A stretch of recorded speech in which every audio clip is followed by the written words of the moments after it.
Hello, hello, hello, family, and welcome to another amazing episode of Kiva's Place, the Kiva Murdoch Show and podcast. If this is your first time joining us, I am your host and executive producer, Coach Kiva Lernice Murdoch, and I am so excited to have two amazing women in my virtual studio tonight. So I know that we've had a plethora of different opportunities for folks to come on and share their expertise and resources and their stories. But tonight, I am excited because we are talking to two experts in the field of home ownership. We understand that there are a lot of myths out there. There are a lot of misinformation. So we are here to be able to help those who may be struggling in getting this process started towards home ownership. So I have in my virtual studio Miss Shajeveia Paige. She is the founder and CEO of Teach Me Gigi LLC, and she has with her realtor, Ms. Lavonda Teresa. So I'm going to go ahead and bring them on the stage because I don't want to waste any time. So let's just go ahead and bring these ladies on right quick. So hello, ladies. How are you? Great. How are Good. you? How are you? I am doing good. So I'm going to start with Gigi. Gigi, tell our audience a little bit more about who you are and what you do. And then we will move on to Ms. Teresa. Okay, so my name is Gigi. I am a homeowner. I teach financial literacy. I'm a financial coach, and I also have a career in banking. Um, I started off with a 575 credit score, made my way up to like a 730, and brought my first home at the age of 29. I saved up for 2 years. I broke all those. Oh, well, my parents didn't teach me how to save and budget. I learned for myself, and I kept going. Awesome. So we are actually going to dig into that a little bit deeper because my sister said she went from a 575 to a 736. Hello, somebody. And she bought her first home at 29. She didn't say I bought my home. She said I bought my first home at 29. That is amazing. I love it. I can't wait to hear more about that whole experience for you. But Miss Teresa, tell our audience a little bit more about you and what you do. Well, I'm a realtor, new realtor. I've been selling homes for the past 6 years. I was a mobile home consultant for Yes Communities. I did that for a couple of years, and I decided I could branch off and get a real estate license. And so far, so good. I love it. I love it. I love it.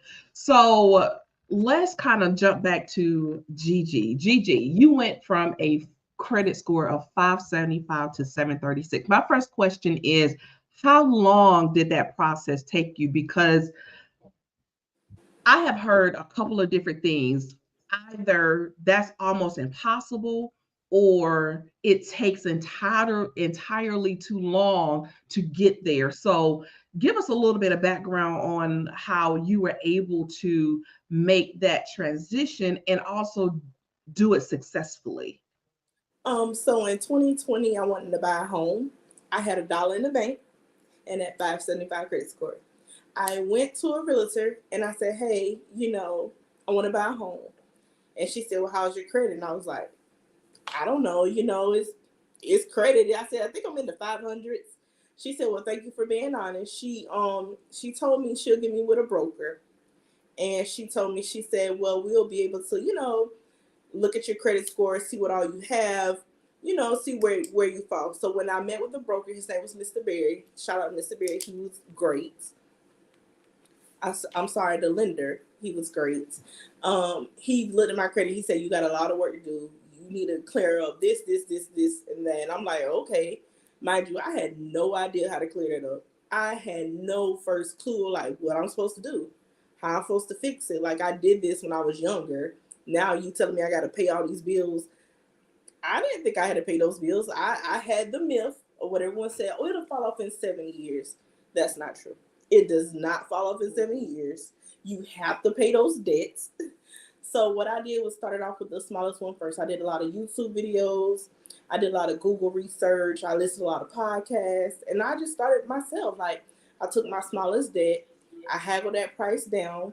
I negotiated a price that seemed reasonable for me.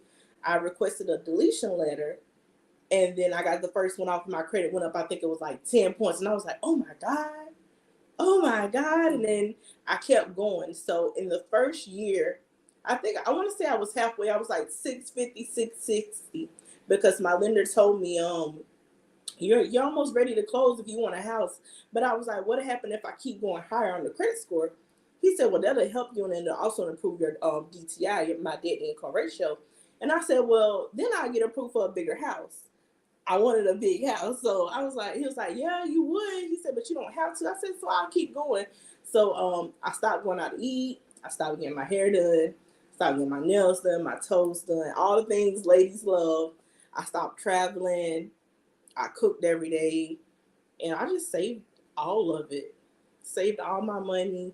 I lost a couple friends because it was like, oh, you just wanna spend your money. You don't wanna go out with us. You too good of us. But I was on a mission, and I wanted to change. I wanted to break that generational curse that I had. Like, my dad always told me, save for a rainy day, but I never understood the importance of it until it was time for me to want to, be my own person, get my own house, and be more financially stable.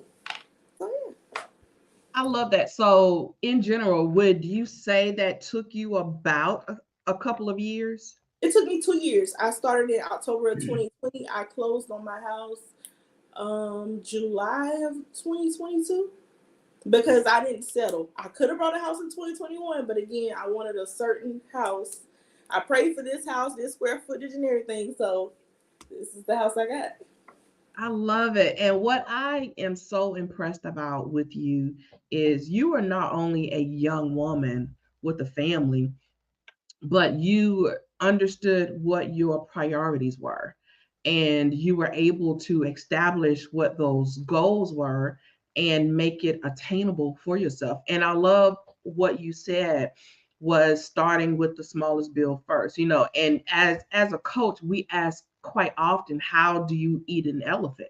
One bite at a time. And I love what you said about prioritizing the bills. But Teresa, she also stated that she reached out to her creditors and was able to negotiate some of those debts. So, explain what that process looks like for someone that may be in a similar situation. Um, like the pay and the leave. Yeah, well, paying deletion, like reaching out to the creditors, haggle the price down, negotiate the price. Don't never pay the full Oh yeah, price. it sounds simple, but it takes some work.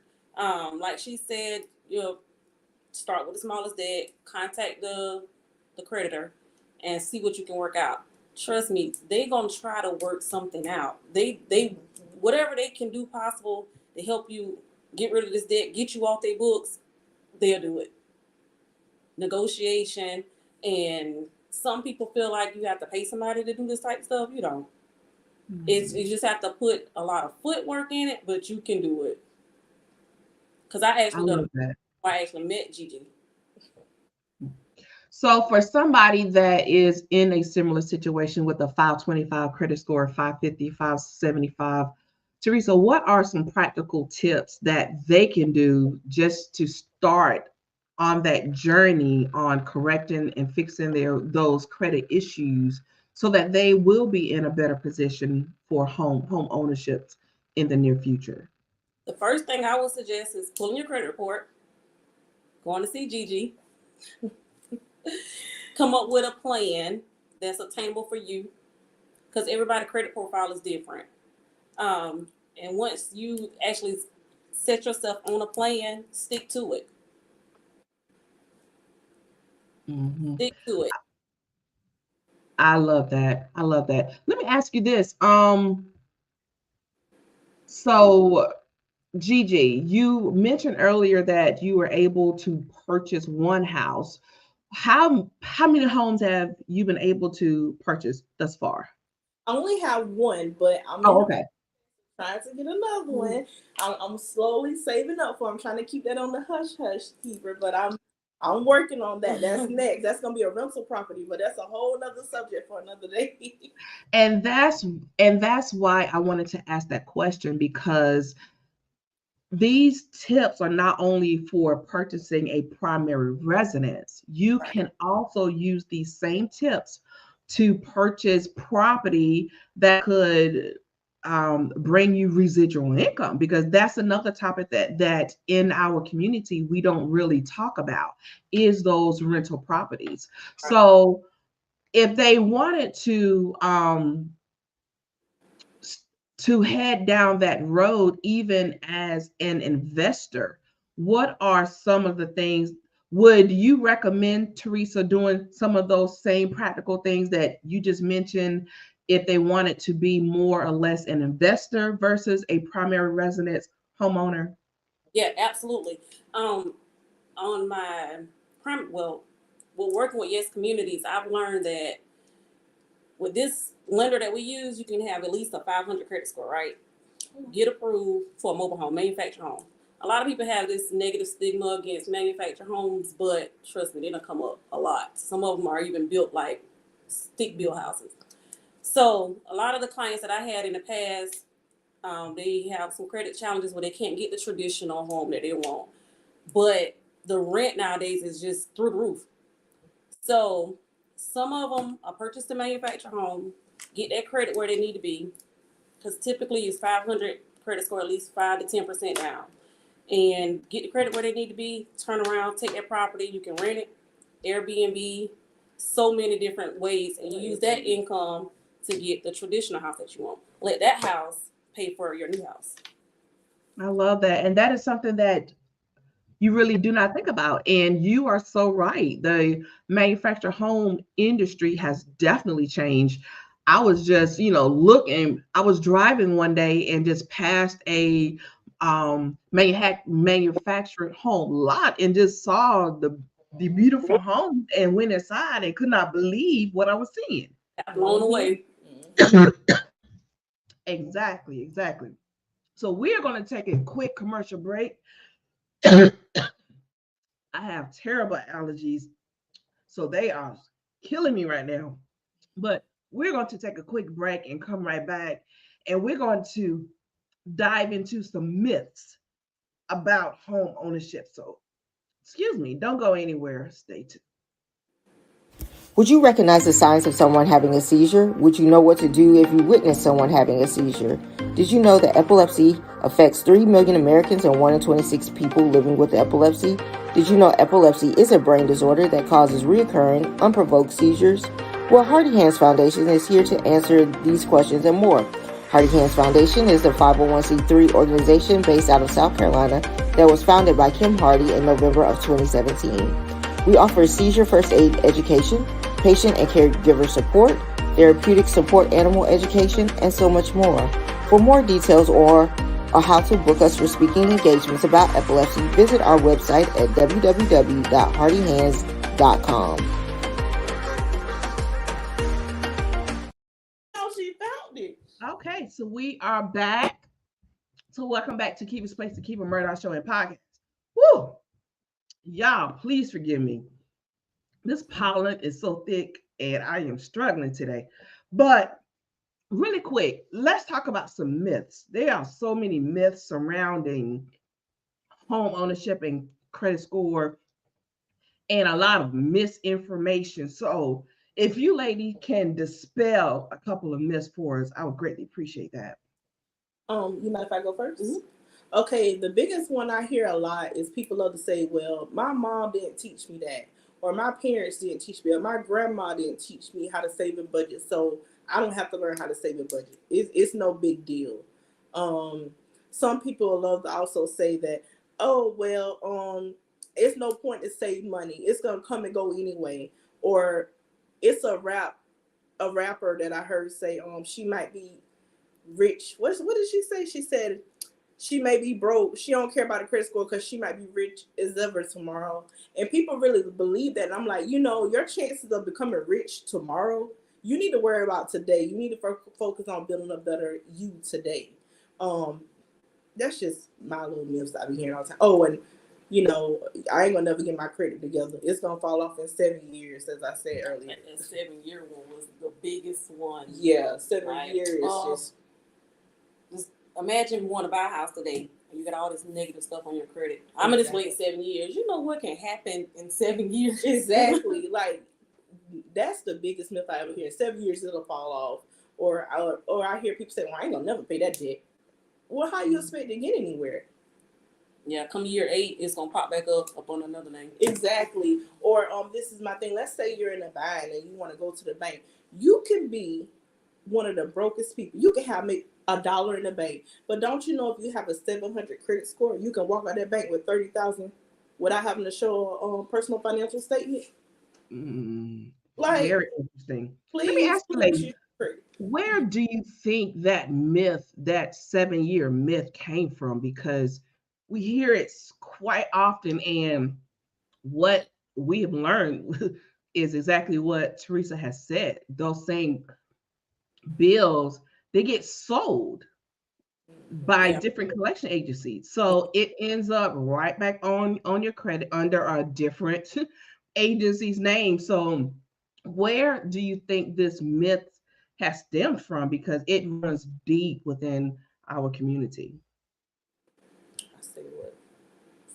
Some people that he deletes stuff. Honestly, I wouldn't. It's just something that I've always heard from our parents' generation. Yeah, that just carried over. Yeah. And we just stuck with that mindset. Oh, it'll be gone in 7 years. Yeah, I ain't worrying about it. I ain't gotta pay it. It'll disappear eventually, but it doesn't. Mm-hmm. Let me ask you this, Teresa. How heavily, or Gigi, how heavily does medical bills weigh in on impacting your credit score? Because that's another major thing that a lot of people are currently dealing with. I will be honest. I see it firsthand that in the banking industry, they're not weighed heavily as they used to be anymore, which is a good thing. But that still doesn't mean you need to rack up on medical debt, because it still can affect you negatively. But it's just, it's not weighed as heavy, because sometimes you just can't help it if you're sick, but you don't want to have a $15,000 bill either. Mm-hmm. More so on the real estate side. It all depends on the loan product that you're going for. Oh, like if you was looking, I know firsthand when the manufacturer home, student loans and medical, it's not way that heavy. But you're trying to get like a conventional mortgage loan. Pretty good. Yeah. Mm-hmm. Awesome. In my world. Yeah. What was that, Gigi? Student loans weigh really heavy in my banking. I do loans. I'm a retail loan officer at the bank as well, so I do loans a lot, and I see the student loans really can have a negative impact on people. Like some people, their student loans like 67, $100K, and you trying to get a $10,000 loan.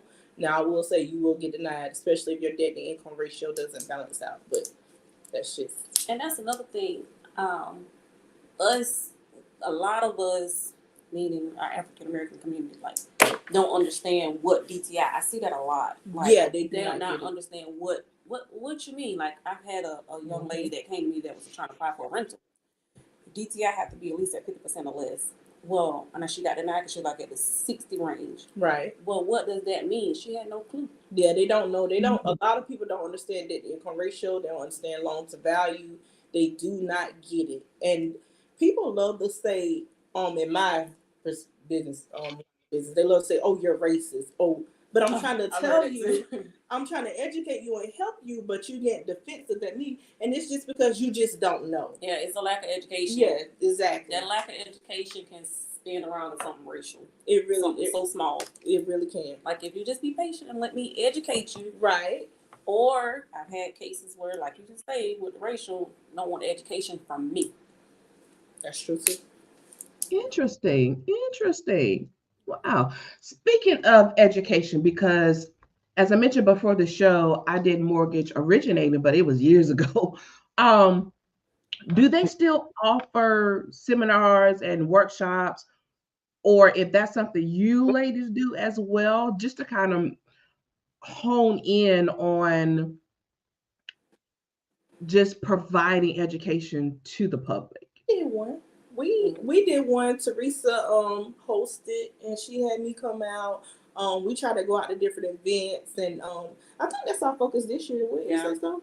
Trying to get our name more out there, trying to host more events. Teresa's always pushing me to like, come on, you need to teach. You need to teach me, G. I was like, okay. Because that's really what it all boils down to. You'll meet people all the time who, the biggest thing is when you see people who wants to, they just assume that they can save $1,000, but how? Right. I know you done ran across that a lot of times. I mean, yeah, like people struggle. My thing is this, and this is my theory: if a person never learned to save, they ain't gonna be able to save $20 a week. It's gonna be so hard for them because you have to train your mind. It's a mindset, and if you're not physically thinking, if you're not mentally prepared, oh, I need to put $20 away for myself for emergency, you're not gonna do it. You're just simply not. It's something you have to mentally be prepared for, be ready for. That's why I give people small budgeting goals. You have to start somewhere. And it may look crazy now, but eventually you'll get there. I had a client last year, 50 cents a day, $184 for the year. She was blown away. She thought I was crazy. She said, you really got me saving 50 cents a day? But she couldn't save. Every time she got $6, she was spending. So now she's to that point. She was like, I really did it, and I couldn't believe it. And I said, now how does it feel to have an extra $184? I mean, some people say that's no money, but that's gas, that's food, part of your light bill. You can't say it's no money because it's more money than you have. Yeah, and once you reach that goal, like, oh my gosh, I did it. Right. So now I can do more. Right, exactly. I love it. And I've also heard that they can't save because they have nothing left from paying the bills. Pay yourself first. Yeah, pay yourself first. Absolutely. I don't care what bill. Pay yourself first. Because the bill. I love that. And the thing is with bills, if you work with a lot of the creditors, they will work with you. They want their money. So just, That is so true, Miss Dixon. Oh, yeah, Miss Francis. Yeah, some people are teachable. You have to be ready. You have to be mentally ready. If you're not ready, you're not going to do it. And I'll argue that all day long. You have to be mentally ready and wanting to change. Right. You have to want to do it. And get out that comfort zone of living paycheck to paycheck. Exactly, because you got to want more. I love it.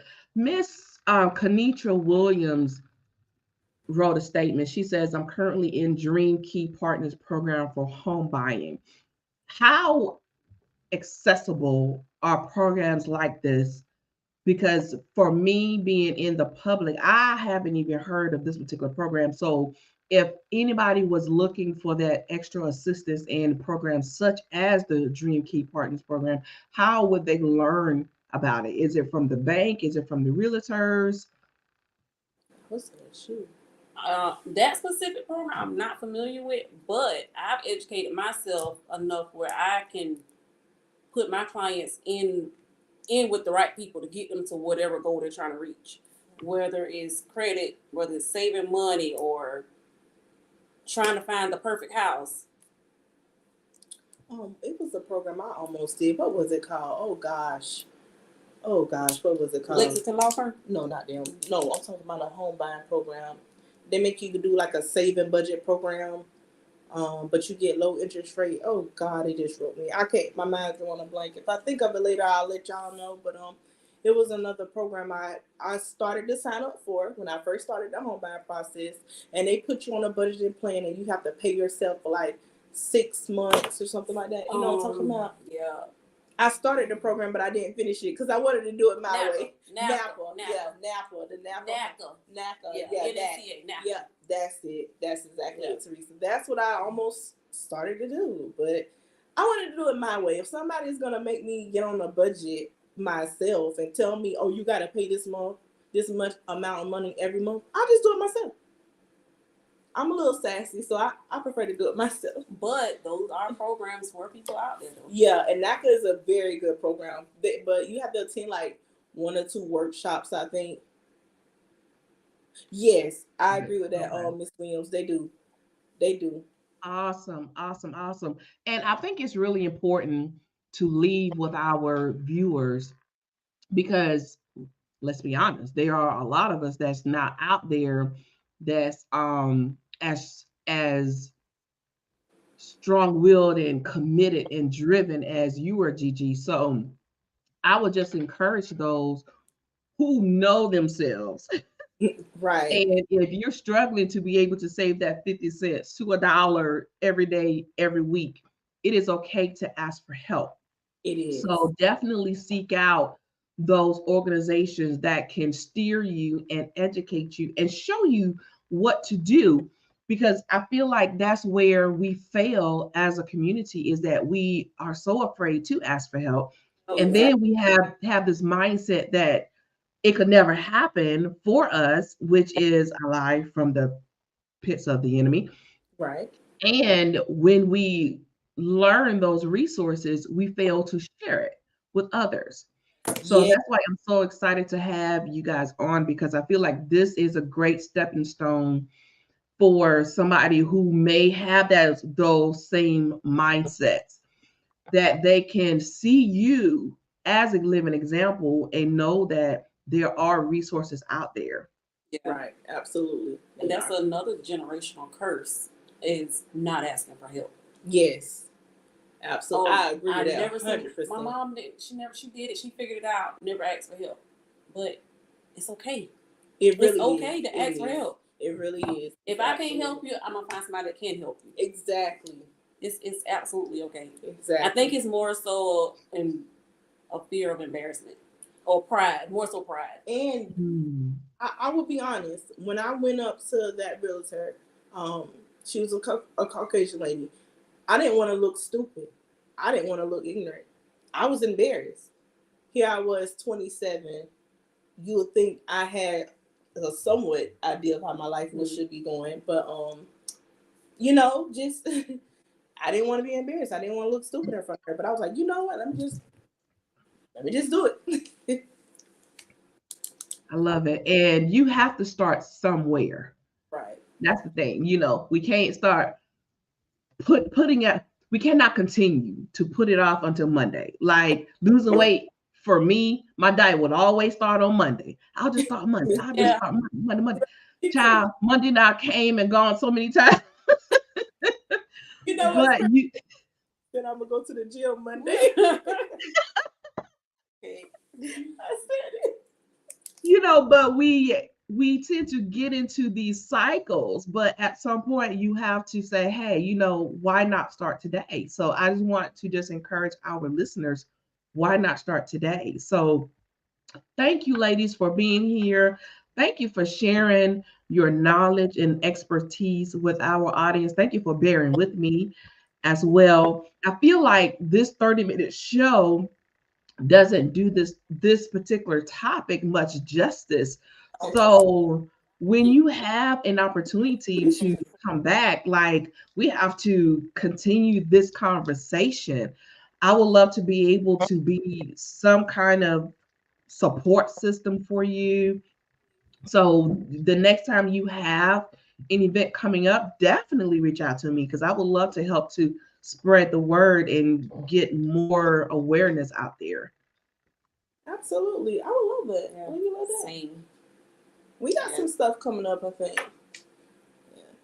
Well, you don't have to share it right now if it's not ready, because I almost pushed you out the box earlier.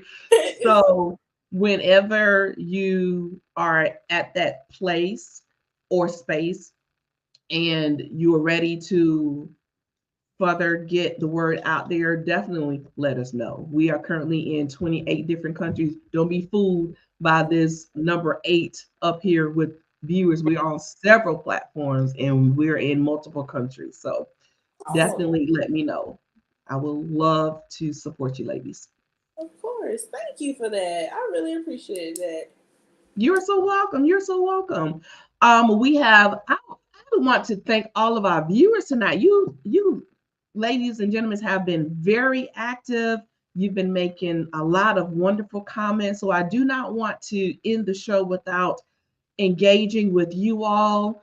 I did show most of the comments, but there are a couple more. Miss Francesca says she's 46 and still renting, and she wants to own a house, but her biggest problem is letting people in and letting them know my problem.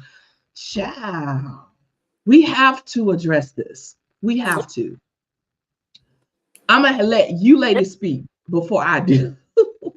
So, any advice you can give to Miss Francesca about this very topic right here?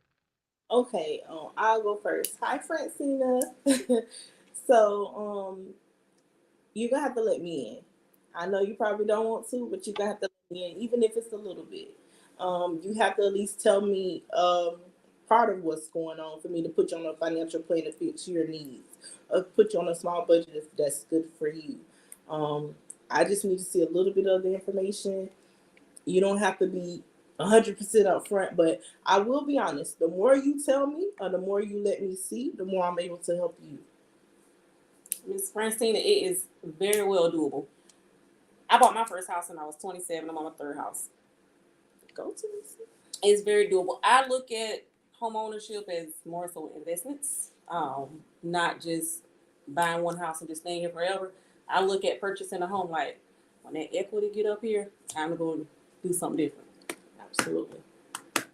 So, our first thing, Miss Francina, I would like to get you the contact information so me and Gigi can put together a plan for you. Because that rent ain't going down. It's going to continue to keep going up. Absolutely. Rent prices right now are through the roof. And I know firsthand for the company that I work for, 3-bedroom, 2-bath rent about $1,500. You can be paying a mortgage. You really can.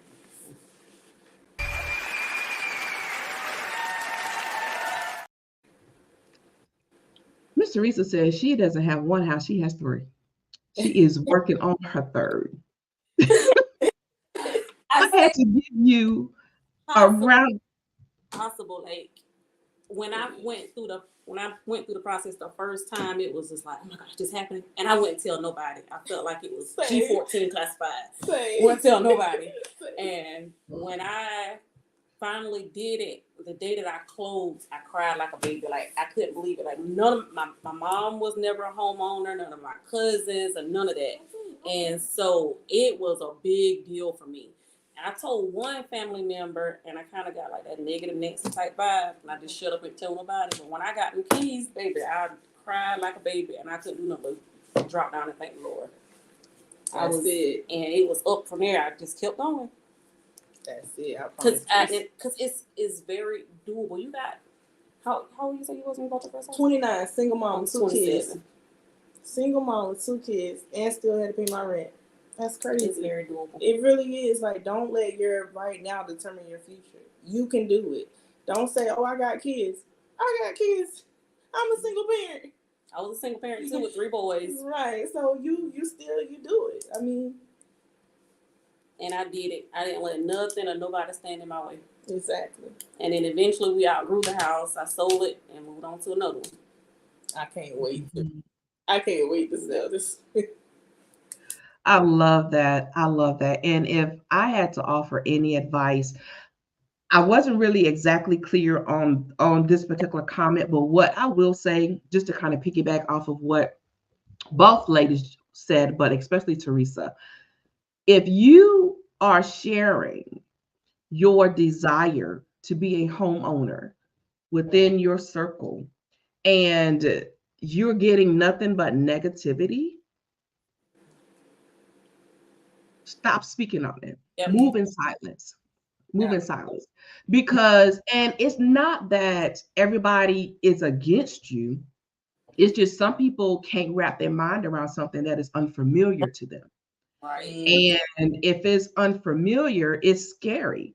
And they will reflect or project rather their insecurities on you, then that will cause you to doubt yourselves and second guess. And before you know it, you're self-sabotaging or you just give up completely. So just be mindful on who you share your vision with because you can't share it with everybody. And it's okay if you find yourself having to move in silence. Understand there's a verse in the Bible that says, write your vision and make it plain. Yes. You determine what you want for your future. You look into your future 5 and 10 years and work in reverse and to meet that goal. So sometimes you can't share that vision with everybody because they're like not all of us have 20/20 vision. Some of us need corrective lenses. So they may need corrective lenses to look into your vision for your future. So I hope that helps. Yes. So listen, this is so good. I just don't want to end. This is so good. You ladies got to come back now. Yeah, we coming back. So much left to cover, but it has been an honor and a privilege having you here. And like I tell all my guests, once you grace Kiva's Place, you are no longer a stranger, your family. So you are welcome back anytime, as I stated before. Ladies and gentlemen, we have no excuses. If you are still struggling with your credit score or becoming a homeowner, if you don't know where to start, what to do, definitely reach out to these women, and they will definitely get you on the path to home ownership.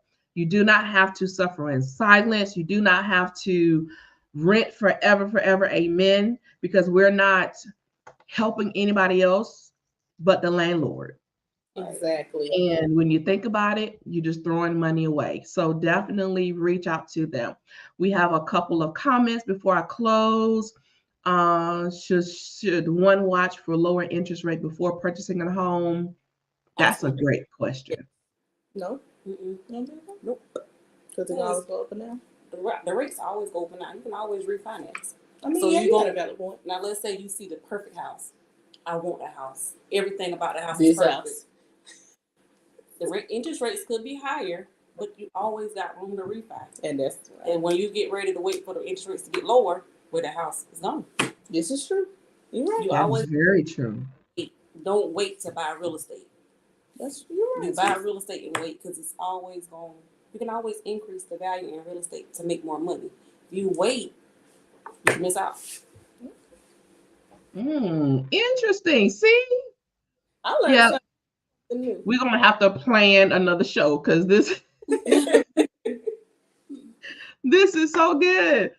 So before I let you ladies go, let's let folks know how they can get in contact with you. So Gigi, drop your contact information, and then Teresa, you can follow. Okay. Drop mine? I can't. Your nails too long? Yeah, they are. And, my claws. Teach Me G. Teach Me G on Facebook. Yeah. And Instagram. And TikTok. Facebook, IG, and TikTok. Not ugly. I love it. So all major social medias, Teach Me G, and that's GEE. Yes. Gotcha. Okay. What about you, Miss Teresa? Vonda Teresa on Facebook, Instagram, and on TikTok, the Mobile Home Guru. Awesome. And we have some comments that definitely want you ladies back. So we have to sit down and get you back on the calendar. So thank you again. If anybody would like to connect with me, you can reach me on all digital platforms at Kiva Lernice Murdaugh. Please follow and subscribe to our show at Kiva's Place. You can find us on Facebook and Instagram, as well as YouTube. If you would like to be a guest on our show, we still have half of the year still available. So definitely visit our booking site. You can go to www.tinyurl/Kivers Place Booking. Again, that's www.tinyurl/Kivers Place Booking. If you would like to find everything that I do, including my current books that I have out, you can visit my Linktree, which is my digital business card. Just go to linktr.ee/Kiva Murdaugh. Again, that's linktr.ee/Kiva Murdaugh. Let's turn some of these stickers off. So thank you, ladies and gentlemen, for joining us. You ladies hang tight right quick. Don't go anywhere. I'm going to pull you backstage. So thank you, ladies and gentlemen, again for joining us. I greatly appreciate all of you, as we do all the time. Please come back Thursday night, 7:30 p.m. Eastern Standard Time. We will have another amazing guest. on, and we are going to be learning about self-love and body positivity. And we need a lot of that. So definitely come right back next Thursday and we will be doing it all over again. So until next week, family, pray for your girl. This pollen is killing me. So remember me in your prayers. So until next week, continue to share, connect, and glow, because we understand that building your network also builds your network. So until next week, peace and blessings. I love you much. Good night.